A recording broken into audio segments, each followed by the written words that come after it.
अंत में शरीर को आधा गंडकी नदी में डुबा करके भगवान का स्मरण करते हुए शरीर छोड़ा। अब बात बन गई। जब मृग शरीर छोड़ा तो भगवान सुखदेव जी कहते हैं, हे राजन परीक्षित, आंगिरस गोत्र में जो बहुत ही ब्रह्म संबंध से युक्त और ब्रह्म कर्म से युक्त ऐसे ब्रह्म ऋषि के यहां जन्म हुआ, भरत जी का। यही नाम पड़ा जड़ भरत।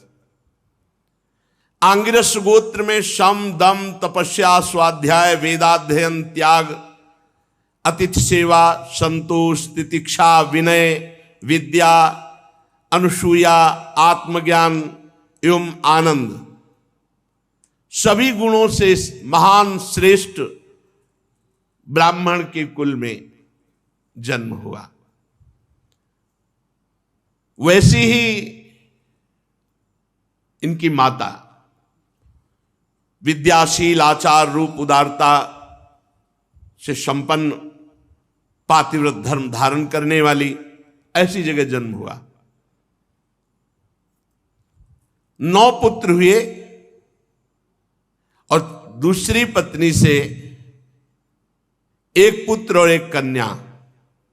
इनमें जो पुत्र थे वो महाराज भरत जी थे। मृग शरीर का परित्याग करके इस जन्म में ब्रह्मबोध संपन्न महापुरुष के रूप में जन्मे।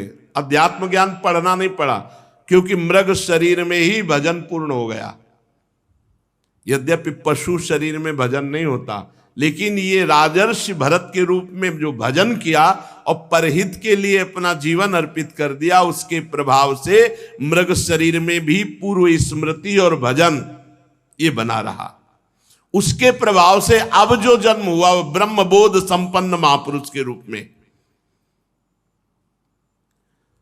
पूरी याद है, मैं राजर्षि भरत था, चूक हो गई, मृग बना, अब आकर के मैं इस ब्रह्म ऋषि के कुल में जन्मा हूं।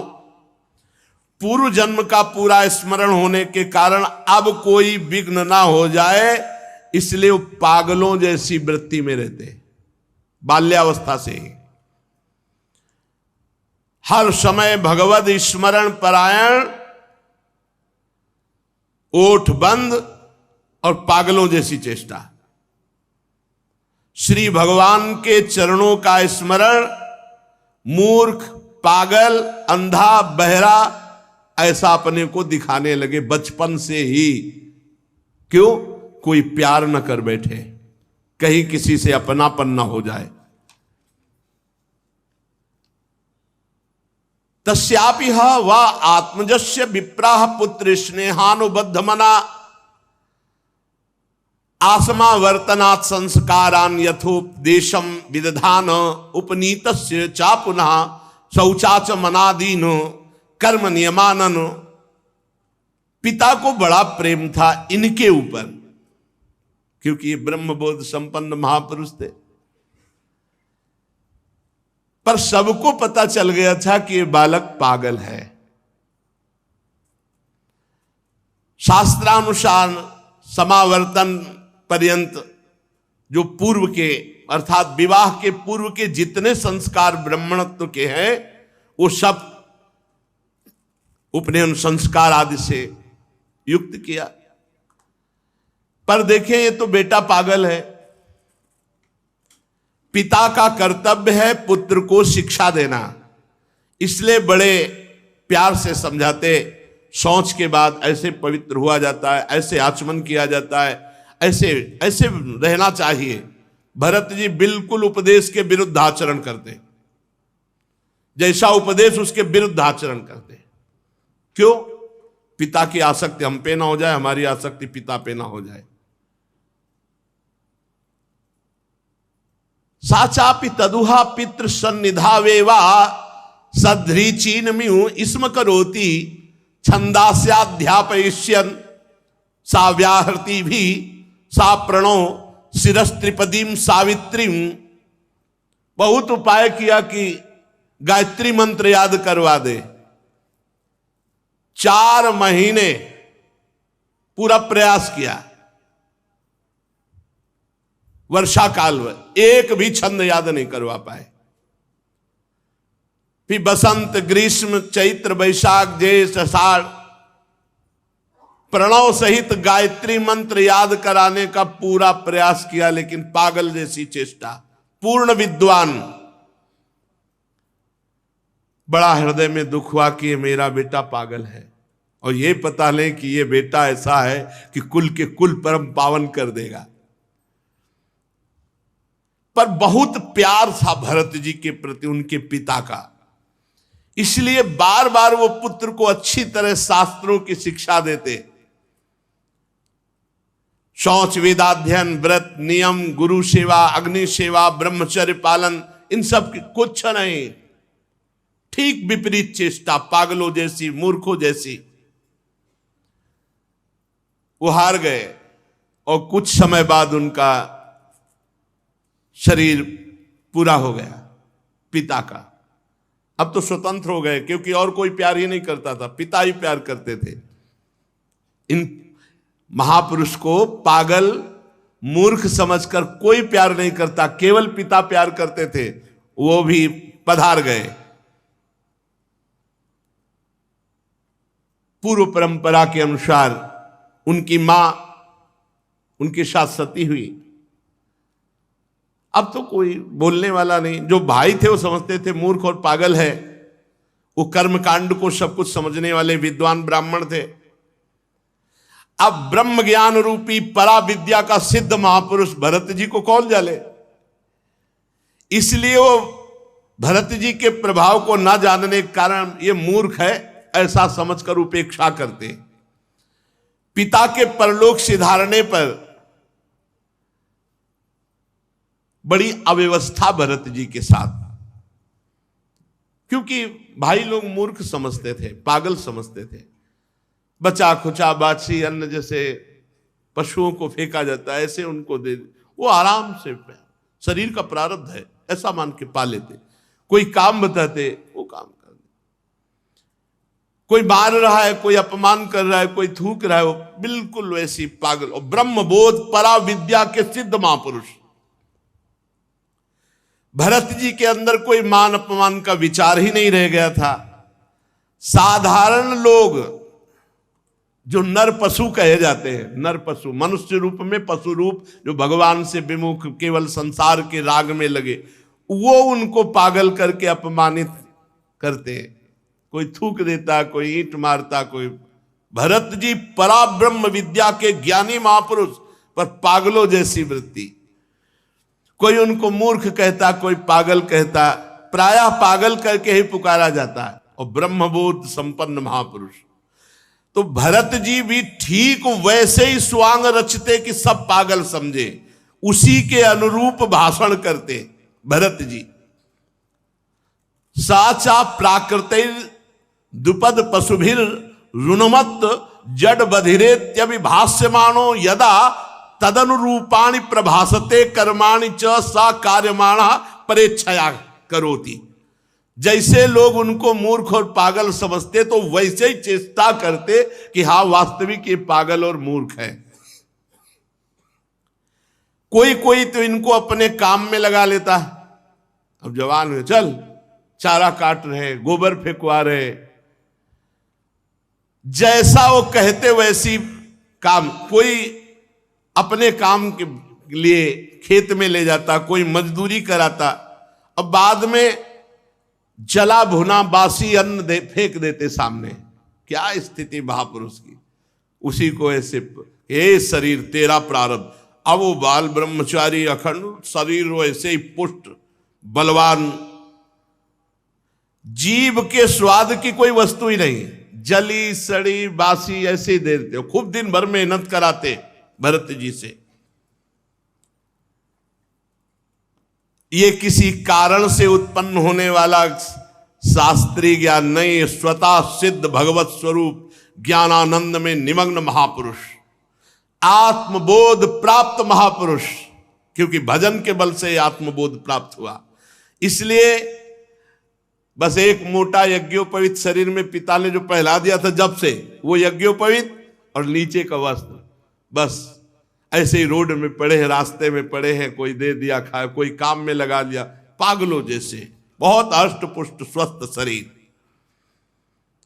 सर्दी गर्मी बरसात सब खुले पे सहना, अपमान आदि, चूंकि देहाभिमानी नष्ट हो चुका है इसलिए कोई क्लेश नहीं।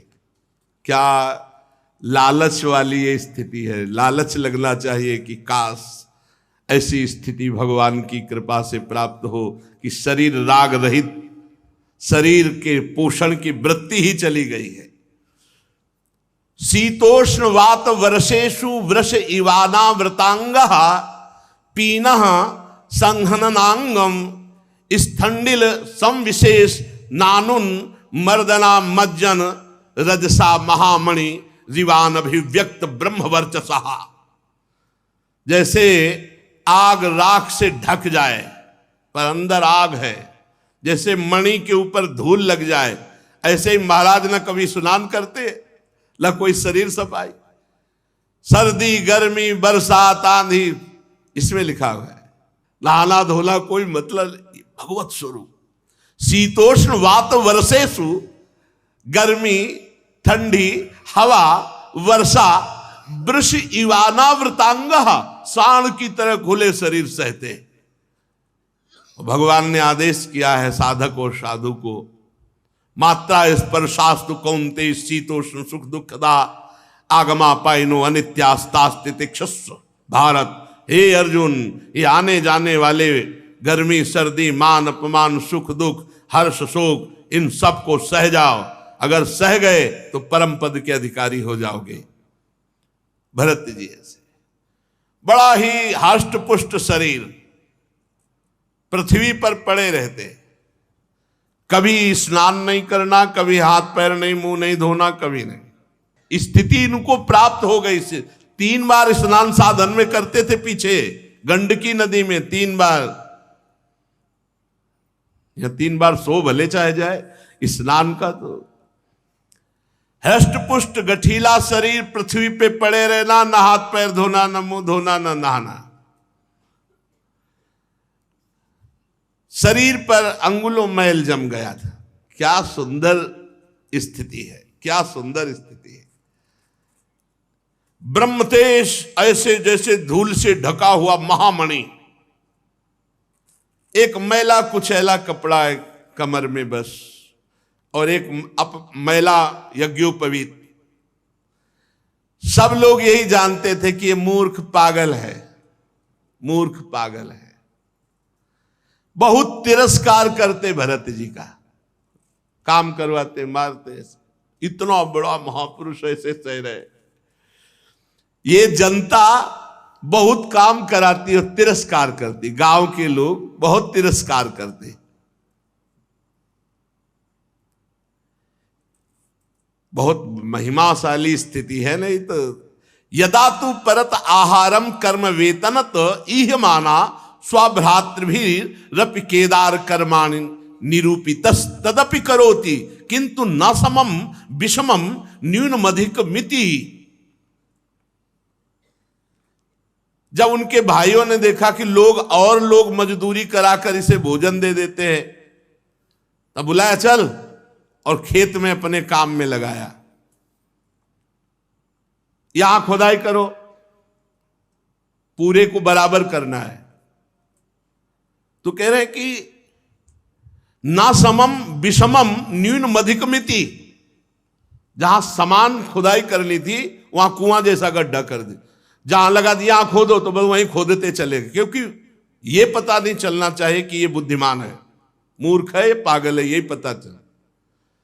क्यारियां ठीक करने में लगा, सब उल्टा कर दिया, सब क्यारियों में कुआं जैसा खोद दिया। भाई उनको डांटते, धक्का मारते, और भोजन में क्या देते? खली, भूसी, भुने हुए उड़द और चावल की कनकी सूखी ऐसे जैसे जानवर को दी जाती है, या पके हुए अन्न की जली हुई खुरचन। कैसे महापुरुष है जिनको विश्व का परम पवित्र भोग सब मिलना चाहिए, वो कैसे जी रहे? स्पष्ट लिखा हुआ है कि उनके आहार में चावल की कनी, खली, भूसी, भुने हुए उड़द ऐसे सूखे और वो ऐसे चबा लेते, या पके हुए अन्न की जली हुई खुरचन, जली हुई, वो दे देते। बड़े अमृत के समान उसे शरीर का प्रारब्ध समझकर खा लेते। भगा दिया भाई, धक्का मार, एक काम लायक नहीं। दूसरे भाई ने पकड़ लिया, खेत की रखवाली करो, खेत की। अब वो खेत की रखवाली क्या करे, खेत इधर, आसन लगा इधर में पड़े, उनसे खेत से मतलब क्या है, विपरीत। वो जो भी कार्य करते तो उसके विपरीत, जिससे पक्का सबको समझ में आया कि पागल है, वहीं पड़े हुए थे। और एक डाकुओं के सरदार ने भद्रकाली से कामना की थी कि पुत्र हो जाएगा तो नरबलि चढ़ाएंगे। नरबलि मतलब मनुष्य को काटेंगे आपके सामने, और संयोग से पुत्र हो गया तो भद्रकाली को मनुष्य की बलि देने के लिए एक पुरुष को पकड़वा मंगाया। हो तो राजा था दस्युराज। अब उस पुरुष को छोड़ दिया गया बाजार में, खूब जो चाहो खा लो, उसको पता नहीं है। वो जलेबी, गुलाब जामुन, जो जो बढ़िया पसंद सब खूब खा रहा था। एक दुकानदार ने धीरे से कहा, खूब खा ले, अब इन्हें गर्दन कटेगी जाके तुम्हारी। क्यों? भूले तो ऐसे फ्री थोड़ी खाने को मिल रहा है। दस्युराज ने आज उत्सव मनाया है और तुम उनके बलि पशु हो, तुम्हारी गर्दन कटेगी। तो उसने दोना पत्तल जो होता है वो साथ लिए, जो भागा वहां से, निकल गया, भाग गया। अब जो रक्षक थे उनको, वो तो खुला छोड़े हुए थे कि खा पी लेगा, पकड़ लेंगे। जब देखा कि वो आदमी भाग गया तो सोचा अगर राजा से कहा जाके तो हम ही किसी को भी बलि चढ़ा देगा, इसलिए तुरंत कोई नर पशु पकड़ना चाहिए। दैववश वो तो भाग गया जिसको पकड़ के लाए थे। चारों ओर सेवक दौड़े कि अब कोई मनुष्य मिल जाए, नहीं तो हम लोगों की बलि चढ़ा देगा राजा। तो रात के समय तक दैवी योग दृष्टि पड़ी आंगिरस गोत्री ब्रह्म प्राप्त महापुरुष श्री जड़ भरत जी के ऊपर। अब जंगल में देखा तो खेत में तो पड़े ऐसे थे। अरे बोले देवी भी प्रसन्न हो जाएगी और राजा भी प्रसन्न हो जाएगा, क्योंकि बहुत तगड़ा आदमी है, अष्ट पुष्ट बलवान। और उस समय वीरासन में बैठे हुए थे, रात्रि के समय नजदीक आए, पकड़ लिया, कोई विरोध नहीं। बोले हमारे स्वामी का कार्य इससे बहुत सिद्ध हो जाएगा, देवी बहुत प्रसन्न हो जाएगी। रस्सियों से बांध लिया, बंधवा लिया आपने, कोई रोका नहीं, बिल्कुल पागलों जैसी चेष्टा। जो शरीर का होना है वो पक्का होना है, जो नहीं होना है वो नहीं होना। रस्सियों से बांध लेंगे, ले गए भद्रकाली के मंदिर में। अब बाजार में नहीं छोड़ा कि एक तो निकल गए, अब दोबारा अगर वहीं सीधे मंदिर ले गए। पद्धति के अनुसार बढ़िया उपटन लगाया गया। आज जीवन में उपटन लग रहा है महाराज के, जीवन में कोई प्यार से तो उपटन लगाया नहीं। भरत जी ले और लंबे हाथ कर देता, आहा बढ़िया उपटन लगा कर। अब ये नहीं कि ज्ञान नहीं, पता है, तलवार भी रखी, पता है दोनों शरीर का है, जो शरीर का प्रारब्ध है उसको भोगना होगा। विधि पूर्वक बढ़िया इत्र फुले लगा के स्नान, सब नए नए वस्त्र पहनाए गए, चंदन लगाया गया, माला, जैसे अब गर्दन कटनी है तो माला भी। फिर सुंदर खीर पुआ भोजन, डट के भरत जी ने खाया, कोई चिंता नहीं, पता है, अज्ञानी थोड़ी, परम ज्ञानी है। फिर धूप दीप से आरती की गई, क्योंकि बलि चढ़ाना है। इसके बाद शुरू हुआ ढोल बजना, मृदंग ढोल, और भद्रकाली जी के सामने इनको ले जाया गया, भरत जी को, और कहा गया सर नीचा करके ऐसे झुका के बैठ जाओ, घुटने के बल सर नीचा करके आराम से बैठ, कोई परेशानी नहीं।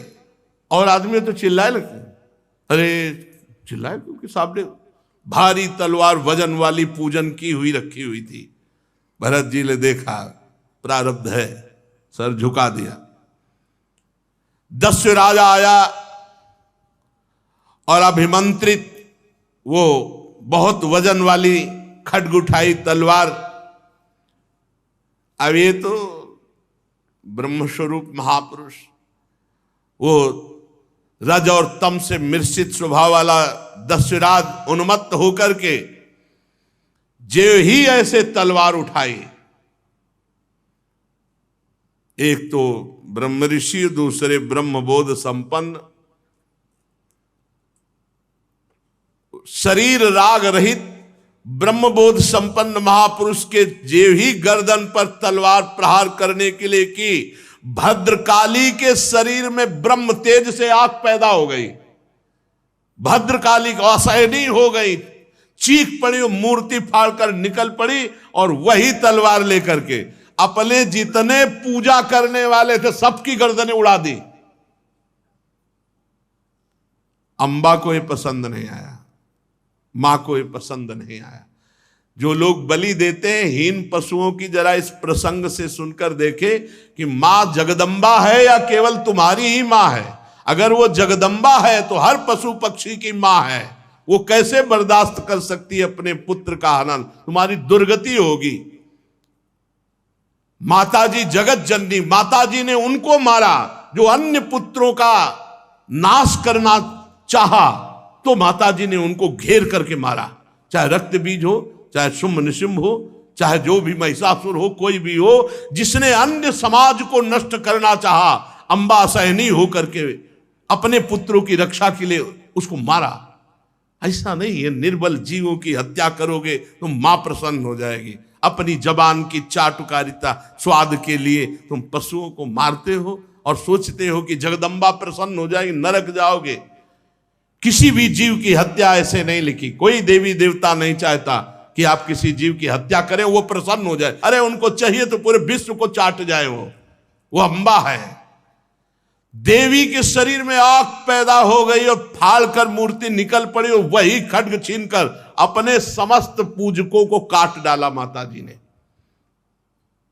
बड़ा भयानक हाहाकार मचा दिया। भद्रकाली है, विकराल अट्टहास। ये देखो ब्रह्मबोध संपन्न हुआ, रस्सी से बांध लाए तो बंध के आ गए, नहा दिया तो नहा लिया, खवा दिया, गर्दन झुकाओ, गर्दन झुका दी, अंबा प्रकट हुई, सबको काट डाला। अब कोई बांधने वाला ले तो चल दिया। ये है ब्रह्मबोध संपन्न महापुरुष की स्थिति। और माता जी अट्टहास करके गरज रही, केवल भरत जी वहां जिंदा है और सबको मार डाला, सबको काट दिया माता जी ने। सत्य है एवमेव खलु महदविचारातिक्रमः कार्ष्णेनात्मने फलति। सत्य है कि जो महापुरुष का अपराध करेगा सर्वनाश हो जाएगा, कोई भी हो। महापुरुष के अपराध से डरना चाहिए। दैवी शक्ति भी रक्षा नहीं, अपने उपासकों की ही गर्दनें काट दी माता जी ने।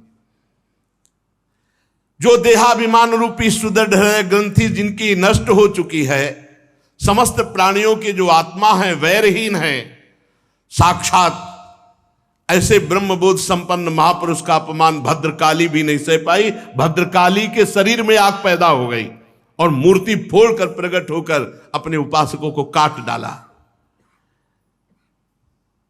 भगवत भक्त परमहंसों के लिए देखो, सिर कटने का अवसर आने पर भी कोई भय नहीं और बच गए तो कोई हर्ष नहीं, उठे और चल दिए।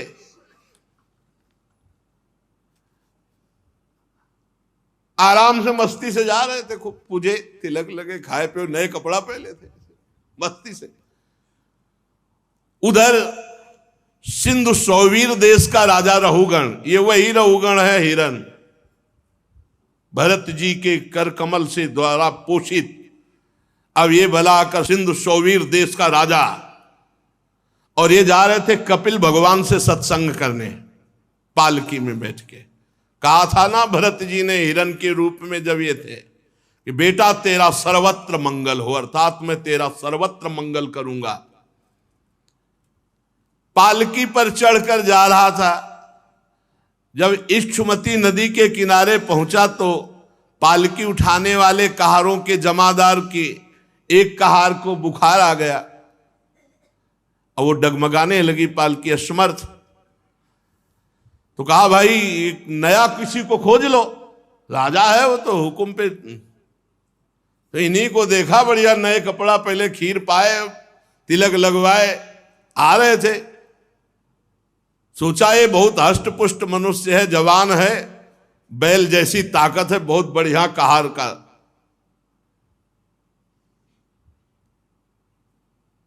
गोखर बद्धुरम बोढ़ मलमिति पूर्वविष्टि ग्रहित ही। ये तो अपार बल रखता है, जैसे बैल में, जैसे पुष्ट जानवर में। ये बोझा तो बढ़िया ढो सकता है। चलो चल दी। आज तक अभी उपदेश नहीं दिया, पकड़े हुए कहारों के साथ इनको लगा दिया। अब वो कहार जो राजा की पालकी में होते हैं वो शिक्षित होते हैं। महाराज तो अब मस्त, बहुत बढ़िया कहार मिल गया। महात्मा भरत जी इस कार्य के योग्य तो बिल्कुल नहीं थे। चुपचाप चार कहारों के बीच में एक में इनको एक तरफ लगा दिया। अब ये केवल पृथ्वी में देखते थे कि कोई जीव पैर के नीचे दब न जाए, क्योंकि महात्मा ऐसे ही चलते हैं दृष्टि नीचे करके। अब दूसरे कहार तो केवल एक बाण पृथ्वी थोड़ी देखते हैं, वो तो पूरा, और वो शिक्षित है और ये तो आराम से देख करके। और ये इतने तगड़े बलवान कि अगर कदम रोक दिए तो तीनों के कदम रुक गए, क्योंकि बलवान है पकड़े हुए। अगर वो संभाल के लंबी टांग मारे तो तीनों मुंह भरा हो रहे। राजा रहुगण ने कहा है ये क्या प्रमाद है, पालकी डोल रही, पालकी हिल रही है, ये ऊंची ऊंची हो रही है। कहारों ने डर कर कहा महाराज की जय जय हो, आप चाहें तो हमें दंड दे सकते हैं, पर हम निर्दोष हैं। ये जो नया कहार आया है सारा दोष इसी का है। महाराज हमारा प्रमाद नहीं, हम तो नियम के अनुसार पालकी चला रहे हैं। ये नया कहार जो आया है ये बहुत बलवान है, ये जैसा हिला डुला देता वैसे पालकी हिल डुल जाती है। ये जल्दी जल्दी ठीक से हमारी तरह नहीं चल रहा है महाराज। राजा रहुगण ने सोचा संसर्ग दोष उत्पन्न हो जाएगा तो फिर सब में दोष आ जाएगा, इसलिए इसको दंड देना चाहिए, इसका प्रतिकार करना चाहिए। ये अपनी तो चाल बिगाड़ ही रहा है, हमारे और कहारों की चाल बिगाड़ रहा है। रहुगण क्रोधित होकर, यद्यपि उसने महापुरुषों का सेवन किया था, लिखा है महापुरुषों का सेवन किया था, मतलब कपिल भगवान से सत्संग करने जा रहा तो कोई छोटा मोटा थोड़ी सत्संगी, तो कौन है, भरत जी के द्वारा सत्संग प्राप्त किया हुआ, दुलार प्राप्त किया हुआ। थोड़ा क्रोधित होकर के व्यंग भरे वचन कहा कि ये नए कहार, अरे भैया हमें लगता है तुम बहुत दुबले पतले हो, क्योंकि बहुत हष्ट पुष्ट थे। व्यंग वचन, हमें लगता है तुम बहुत थक गए हो। अच्छा तुम्हारे साथियों ने सहारा भी नहीं दिया। अच्छा ऐसा लगता है तुम पूरा बल लगाकर अकेले पालकी ढो रहे हो। तुम्हारा शरीर तो बहुत पतला है, मोटा ताजा तो है नहीं। हमें लगता है तुम जवान भी नहीं हो, बुढ़ापा ने घेर रखा है। बार बार ताना मारता जड़ भरत जी के ऊपर। चुप, वैसे पालकी उठाई, कुछ नहीं, ना मानो सुनाई ही नहीं दिया। भरत जी की दृष्टि में जैसे पालकी वैसे शरीर, पंचभूतों से रचित पालकी, पंचभूतों से रचित शरीर, और दोनों अविद्या के कार्य, और बोलने वाला भी अविद्या में युक्त, इसलिए कुछ नहीं बोले। किंतु पालकी अब भी सीधी नहीं चल रही थी। अब जैसे कई कई जगह 5-5 लाइन चीटी चलती है, ऐसे मारी छलांग तो ये तो कहो पकड़े थे, नहीं तो नीचे आ जाते पालकी के। राधा रहुगण को बहुत क्रोध आया, आग बबूला हुए, अरे ये क्या, तू जीता ही मर गया है, तू मेरा निरादर कर रहा है, मेरा उल्लंघन कर रहा है, मालूम देता तू प्रमादी है। जैसे दंड पाणी यमराज का दंड निष्फल नहीं जाता, ऐसे मैं तुझे दंड दूंगा, तेरा इलाज करूंगा, तेरे होश ठिकाने लाऊंगा। जड़ भरत जी ने एक बार देखा कि इलाज तो गुरु हमने तुम्हारा कर ही दिया है इलाज तो हो ही गया है तुम्हारा, क्योंकि तुमको कांधे पे ले लिया, पहले भी कांधे पे लिया था और अब भी कांधे पे लिया है। हमें 3 जन्म लगे, अब तुम्हारा इलाज पक्का हो जाएगा। अनाप शनाप बातें रहुगण, उनको बड़ा पांडित्य का ज्ञान अभिमान था कि मैं बहुत ज्ञानी हूं रहुगण को। जड़ भरत जी ने देखा कि कच्ची बुद्धि, और मुस्कुराए। आज जिंदगी में पहली बार बोले महाराज।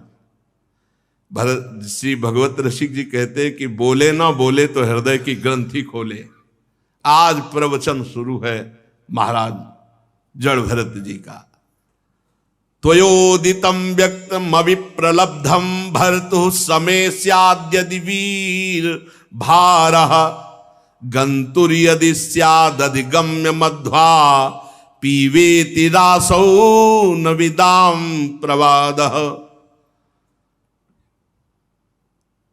तुमने जो कहा सब यथार्थ है, जड़ भरत जी ने कहा। मैं कोई उलहना नहीं दे रहा हूं। कितना हो भाग्य कि आज जिंदगी में आज जड़ भरत जी बोले नहीं। अभी तलवार चलने की स्थिति में भी नहीं बोले, आज तक नहीं बोले, मौन, आज बोले। भार नामक कोई वस्तु है तो ढोने वाला कोई है ही, मार्ग है तो चलने वाला कोई है। मोटापन, पतलापन, ये सब शरीर के लिए है, आत्मा के लिए तो नहीं ना। क्या ज्ञानी जन ऐसी बातें करते हैं जैसे तुम करते हो? कैसे समझा रहे? जैसे बेटा को समझाए। ये स्थूलता, मोटापन, कृशता, पतलापन, आधि, व्याधि, भूख, प्यास, भय, कलह, इच्छा, बुढ़ापा, नींद, आसक्ति, क्रोध, अभिमान, शोक, ये सब देहाभिमानी को प्राप्त होते हैं, आत्मस्वरूप में नहीं। क्या सुंदर बात, क्या सुंदर बात। ये सब देहाभिमानी को प्राप्त होते, आत्मस्वरूप को नहीं। राजन, तुम जो कहते हो मैं तुम्हें दंड दूंगा, मार दूंगा, ये विकारी पदार्थों को, निर्विकार स्वरूप को नहीं, मेरे स्वरूप को नहीं। बहुत सुंदर। ये दोनों बातें जो मारना या जीना है, ये आदि और अंत वाले इसी शरीर के अंतर्गत की बात है, स्वरूप में नहीं। यशस्वी नरेश, स्वामी और सेवक भाव जहां स्थित होता वहां आज्ञा पालन होता। मैं आपका सेवक नहीं हूं, तुम हमारे स्वामी नहीं हो, तुम्हारी आज्ञा का पालन हमारे ऊपर लागू नहीं होता। तुम राजा हो, मैं प्रजा हूं, ये भाव होने पर तुम्हारा शासन लगता। मैं प्रजा नहीं हूं तुम्हारी, ये भेद बुद्धि मेरे में नहीं है, व्यवहार के लिए अवकाश नहीं है। बहुत कोई थोड़ा परमार्थ को जो समझ रहा होगा वही समझ पाता है। परमार्थ दृष्टि में कौन स्वामी और कौन सेवक? तुम कहां राजा और मैं प्रजा? ये परमार्थ दृष्टि में कहां है? स्वामित्व का अभिमान रखने वाले हो तो बोलो, अब बोलो मैं तुम्हारी क्या सेवा करूं। अगर स्वामित्व का अभिमान रखते हो तो बोलो मैं तुम्हारी क्या सेवा करूं। वीरवर, तुमने कहा मत उन्मत्त प्रमत्त, तो मैं अपनी स्थिति में रहता हूं, तुम मेरा इलाज क्या कर सकते हो? तुमने कहा जड़ और प्रमादी ये शरीर, तुमने कहा शिक्षा दोगे तो पिसे हुए को क्या पीसोगे? क्या पीछोगे? शरीर को तो दंड दोगे।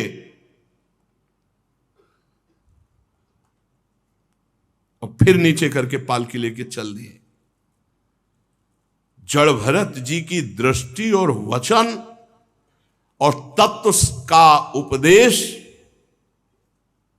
अब तो रहुगण कूद पड़ा पालकी से, साष्टांग दंडवत हुआ, क्योंकि ऐसा कोई ब्रह्मबोध संपन्न महापुरुष ही बोल सकता है। राजमद चूर चूर हो गया, चरणों में सिर रख करके, हाथ जोड़ करके, घुटने टेक करके कहा, पालकी लिए हुए भरत जी कूद पड़ा रहुगण, साष्टांग दंडवत, आगे घुटने टेक कर हाथ जोड़कर कहा, देव आपका एक ही चिन्ह दिखाई दे रहा, यज्ञोपवीत द्विज का, ब्राह्मण का, और आप प्रच्छन्न भाव से विचरने वाले हैं। क्या आप अवधूत शिरोमणि दत्तात्रेय जी हैं, या आप कौन हैं? कहीं आप साक्षात भगवान कपिल देव जी तो नहीं है? मुझे इंद्र के वज्र से डर नहीं लगता, ना हम विशंके सुरराज वज्रान्न त्र्यक्षशूलान्न यमस्य दंडात, नान्यर्क सोमा नीलवित्त पास्त्रात छंके भृशम ब्रह्म कुलावमानात। महाराज मुझे इंद्र के वज्र से डर नहीं, भगवान देवादिदेव महादेव के त्रिशूल से भी मुझे डर नहीं, यमराज के काल दंड से भी डर नहीं, अग्नि सूर्य चंद्र वायु कुबेर इनके अस्त्रों से डर नहीं, पर मैं डरता हूं ब्रह्म ऋषि के अपमान से। आप कोई प्रच्छन्न भेष में अवधूत महापुरुष हैं, आप मूर्खों की भांति विचरण करने वाले, इसलिए मेरे से अपराध बन गया। साधु आपकी दृष्टि और आपके वचन की मैं था ही नहीं पा रहा हूं कि आप कितने अगाध ज्ञान संपन्न हैं। मैं आत्मज्ञानी मुनियों के परम गुरु साक्षात भगवान श्रीहरि की ज्ञान शक्ति के अवतार योगेश्वर भगवान कपिल देव जी के यहां सत्संग करने जा रहा था, सत्संग सुनने। क्या आप इस भेष में मुझे ज्ञान देने के लिए भगवान कपिल देव जी आए हैं? कौन हैं आप? अपना रूप छिपाकर विचरण कर रहे हैं। भला मुझ जैसे विवेकहीन पुरुष की कहां सामर्थ्य है कि आप योगेश्वरों की गति को हम जान सकें? प्रभु आपके कुछ वचनों से मुझे संशय हो रहा है, मैं प्रश्न करता हूं। दृष्टाश्रमः कर्मत आत्मनो वैर भर्तुर गंतुर भवतश्चानुमन्ये यथा सतो दान यनाद्य भावात समूल इष्टो व्यवहार मार्गे। आपने जो ये कहा कि शरीर को दंड दो या सम्मान दो या अपमान करो, कोई फर्क नहीं पड़ता, तो नहीं महाराज, फर्क पड़ता है। मैं युद्ध आदि में जब श्रमित होता हूं तो मेरा शरीर श्रमित होता है, तो मुझे अनुभव होता है कि मैं श्रमित हो गया। जब बोझा ढोया जाता है तब ये लगता है कि मैं थक गया, तो मतलब शरीर का थकना आत्मा का थकना लगता है। शरीर का पीड़ित होना मतलब आत्मा को पीड़ित होना पड़ता है। सही लग रहा है ये ज्ञान? अब देखो अपने लोगों को सही लग रहा है ना? यही अज्ञान है। रहुगण ने कहा कि जैसे युद्ध में कर्म किया जाता है तो अस्त्र लगते हैं, थकित होता है, तो जब शरीर को पीड़ा होती तो अपने को पीड़ा होती है ना। और आपने कहा शरीर का मान अपमान व्याप्ता नहीं है। बोझा ढोने पर शरीर को थकान होती तो अपने को लगती है ना थकान। मुझे ये बात समझ में नहीं आई आपने जो कहा। क्या घड़े से जल लाना ये मिथ्या है? घड़ा मिथ्या है कि जल मिथ्या है? और घड़े से जल लाना रूपी क्रिया मिथ्या है? क्योंकि जड़ भरत जी ने कहा शरीर और पालकी और जाने की क्रिया ये सब मिथ्या है। देह का सुखद या दुखद प्रभाव आत्मा पे पड़ता है, रहुगण ने कहा। जैसे आपने कहा नहीं पड़ता, माना। चूल्हे पे रखी है बटलोई और बटलोई में है पानी और पानी में है चावल, और जब अग्नि का ताप लगता है तो बटलोई भी गर्म होती है, पानी भी खौलता है और चावल भी पकता है। ऐसे ही जब शरीर को पीड़ा होती है तो अंतःकरण को पीड़ा होती है, जब अंतःकरण को पीड़ा होती है तो आत्मा को होती है। तो बिल्कुल सही करेक्ट लग रहा है, बहुत बढ़िया बोल रहा है, लेकिन ये आत्मज्ञान नहीं, ये देहाभिमान के अंतर्गत बात है। और आपने जो कहा कि दंड देना व्यर्थ है, हमारे को दंड देना व्यर्थ है, तो व्यर्थ कैसे हो सकता है? राजा का कार्य है प्रजा को शासन में लेना, उद्दंडों को दंड दे करके ठीक करना। उन्मत्तों को दंड देना पिसे हुए को पीसने के समान व्यर्थ नहीं हो सकता। इसलिए भगवान की सेवा होती है उद्दंडों को दंड दे करके पवित्र करना।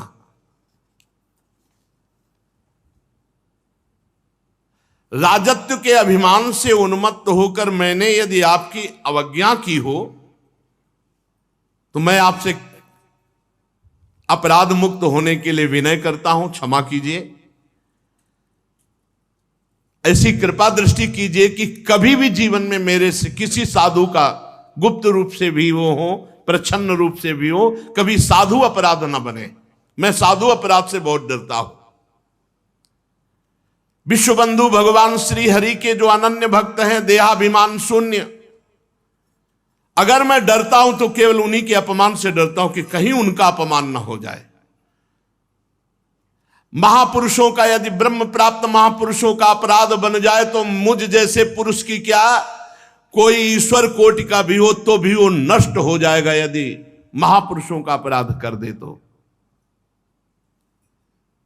जड़ भरत जी बोले, अकोविदः कोविद वाद वादान वदस्यथो नाति विदाम वरिष्ठः ना सूरयो ही व्यवहार मेनम तत्वावमर्षेन सहा मनंती।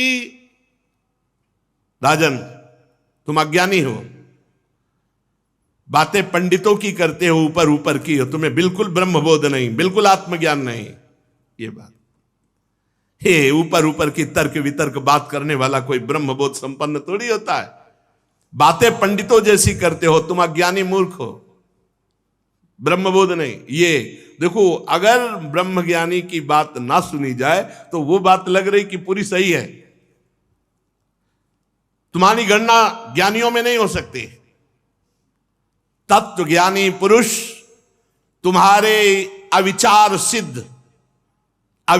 सिद्ध स्वामी सेवकादि व्यवहार को कभी सत्य स्वीकार नहीं करते।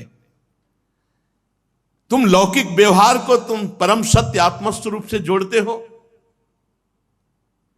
वेदवाक्य अधिकतर गृहस्थो जनित यज्ञ विधि विस्तार में व्यस्त हैं और आत्मस्वरूप का जो बोध है वेदातीत है। इसलिए भगवान ने भी कहा, त्रैगुण्य विषया वेदा निस्त्रैगुण्य भवार्जुन, अर्थात वेदातीत स्थिति को प्राप्त हो। राग द्वेषों की बात करते हो और तत्व ज्ञान की अभिव्यक्ति करना चाहते हो। राग द्वेष युक्त तुम्हारा चित्त है और तत्व ज्ञान की बात कर रहे हो। बात तो करते हो पंडितों जैसी, हो अज्ञानी। ये गृहस्थोचित यज्ञ आदि सकाम कर्म करने वाले, स्वर्ग का सुख देखने वाले, ये तत्व ज्ञान के विषय को जान सके या शब्दों को समझ सके, इतनी सामर्थ्य नहीं होती। बहुत सुंदर। जब तक मनुष्य का अंतःकरण सतोगुण रजोगुण तमोगुण के वशीभूत होता है, तब तक बिना किसी अंकुश के उसकी ज्ञानेंद्रियां और कर्मेंद्रियां शुभ और अशुभ कर्म करती रहती हैं। क्या जानेगा वो तत्व ज्ञान जिसका अंतःकरण त्रिगुण से ग्रसित है, सतोगुण रजोगुण तमोगुण से। उससे दो ही कर्म हो सकते हैं, पाप या पुण्य। ये मन वासना में विषयासक्त, गुणों से प्रेरित, विकारी और शरीर रूपी उपाधियों के से युक्त है। ये मायामय मन संसार चक्र में छलने वाला है। सवासनात्मा विषयो परक्तो गुण प्रवाहो विकृतः षोडशात्मा बिभ्रत प्रथंग नाम अभि रूप भेद मंतर बहिष्टम चपुरस्तनोति। ये माया में मन संसार चक्र को छलने वाला है। यही देहाभिमानी जीव को सुख दुख आदि से बांध देता है। जब तक ये मन जीवित रहेगा तब तक जागृत और स्वप्नावस्था में व्यवहार प्रकाशित करता हुआ जीव को बांधे रहता है। इसलिए पंडित जन मन को ही त्रिगुणमय अधम संसार और गुणातीत परमोत्कृष्ट मोक्ष पद का कारण बताते हैं। तस्मान मनोलिंग मदो वदंती गुणा गुणत्वस्य परावरस्य। जो मन परमात्मा में स्थित तो मुक्त पदवी, और विषय में स्थित तो बंधन युक्त। विषयासक्त मन जीव को संसार में फांस के रखता है, और भगवदासक्त मन मोक्ष पदवी प्राप्त कराता है। जो वासनामय मन है वही बंधन युक्त है, और जो निर्वासनिक परमात्म चिंतन में तन्मय मन है वही मोक्ष पद है। घी से भींगी हुई बत्ती खाने वाले दीपक में तभी तक धुआं निकलता है जब तक घी है, और घी समाप्त हो गया तो अग्नि तत्व में लीन हो जाता है। उसी प्रकार जब तक विषय भोग हैं, विषय भोगों में सुख बुद्धि है, तभी तक ये कर्म बनते हैं, उनकी वृत्तियां होती हैं। और जहां विषय भोगों का भाव हट जाता है तो सब शांत हो जाता है। न दीपक, न बत्ती, न आग, ऐसे न संकल्प, न कोई क्रिया, न कोई भोग वासना। एक स्थिति जैसे बताते हैं कि दीवाल घड़ी का सेल हटा दो तो सेकेंड, मिनट, घंटा वाली सुई वहीं ठप। ऐसे मन, बुद्धि, चित्त, अहंकार, इंद्रियां सब भगवत स्थित, सब भगवत स्थित। अब कैसे जानोगे? 5 मिनट तो ये स्थिति आती नहीं है। 5 मिनट ऐसी स्थिति कि सब कुछ भगवदाकार। 5 कर्मेंद्रियां, 5 ज्ञानेंद्रियां, 1 अहंकार, ये 11 मन की वृत्तियां हैं। 5 प्रकार के कर्म, 5 तन मात्राएं, 1 शरीर, ये 11 उसके आधारभूत विषय कहे गए हैं। गंध, रूप, स्पर्श, रस, शब्द, ये 5 ज्ञानेंद्रियों के विषय हैं। मल त्यागना, संभोग करना, गमन करना, भाषण करना, लेना देना, ये 5 कर्मेंद्रियों के विषय है। और शरीर को ये मेरा है, मैं हूं, ऐसा ये अहंकार का विषय है। जो अहंकार की इन वृत्तियों को, इंद्रियों के इन प्रवाह को मैं मानकर भोग रहे हैं, वो तत्व ज्ञान क्या जाने। मन की ये 11 वृत्तियां विषय, संस्कार, स्वभाव, कर्म और काल के द्वारा सैकड़ों, हजारों, करोड़ों भेदों में परिणित हो जाती है। किंतु सत्ता, क्षेत्रज्ञ, आत्मा के प्रकाश से प्रकाशित है। आत्मा में इनका कोई प्रभाव नहीं, क्षेत्रज्ञ इनसे कोई संबंध नहीं रखता। ये जीव जबरदस्ती इनको पकड़े हुए है। यही कोई हमें नहीं बांधे, हम इनको पकड़े हुए। संसार बंधन में डालने वाली ये अविशुद्ध कर्मों में प्रवृत्ति, ये वृत्तियों का प्रवाह संसार की ओर जागृत, स्वप्न और सुषुप्ति में छिप जाती है। जागृत स्वप्न में प्रकट रहती है, लेकिन क्षेत्रज्ञ आत्मा में इनका कोई प्रभाव कभी भी नहीं। न जागृत में, न स्वप्न में, न सुषुप्ति में। ये तीनों अवस्थाएं देहों की हैं, आत्मा की नहीं। जिस प्रकार वायु संपूर्ण स्थावर जंगम प्राणियों में प्राण रूप से प्रविष्ट होकर उन्हें प्रेरित करती है, उसी प्रकार आत्मस्वरूप भगवान वासुदेव साक्षी स्वरूप रहकर संपूर्ण प्रपंच को देखते रहते हैं। आपका स्वरूप साक्षी स्वरूप है, भोक्ता करता स्वरूप नहीं। जब तक शुद्ध ज्ञानोदय नहीं होता राजन, तब तक माया का कोई तिरस्कार नहीं कर सकता। ये जो सबकी आसक्ति छोड़ चुका है, जो काम, क्रोध, लोभ, मोह, मद, मत्सर 6 शत्रुओं को जीत चुका है, वही आत्म तत्व को जान सकता है, अन्यथा नहीं। जब तक आत्मा के उपाधि रूप मन को संसार दुख का क्षेत्र नहीं समझा जाता, तब तक ये मन भटकता रहता है। मन भटकता रहता है तो शोक, मोह, रोग, राग, लोभ, वैर, ये सब बढ़ते रहते हैं। राजन, तुम्हारा मन ही तुम्हारा बलवान शत्रु है, और तुम्हारी उपेक्षा करने से इसकी शक्ति बढ़ गई है। यद्यपि ये सर्वथा मिथ्या है, तथापि ये तुम्हारे आत्म स्वरूप के ज्ञान को आच्छादित कर रखा है। सावधान, श्री गुरुदेव के चरणों की उपासना करके ज्ञान रूपी अस्त्र से इस मन रूपी शत्रु को मार डालो।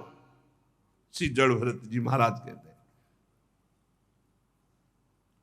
नमो नमः कारण विग्रहाय स्वरूप तुच्छीकृत विग्रहाय नमो अवधूत द्विज बंधुलिंग निगूढ़ नित्यानुभवाय तुभ्यम। नमो नमः नमो नमः, बार बार चरणों में गिर रहा है रहोगे।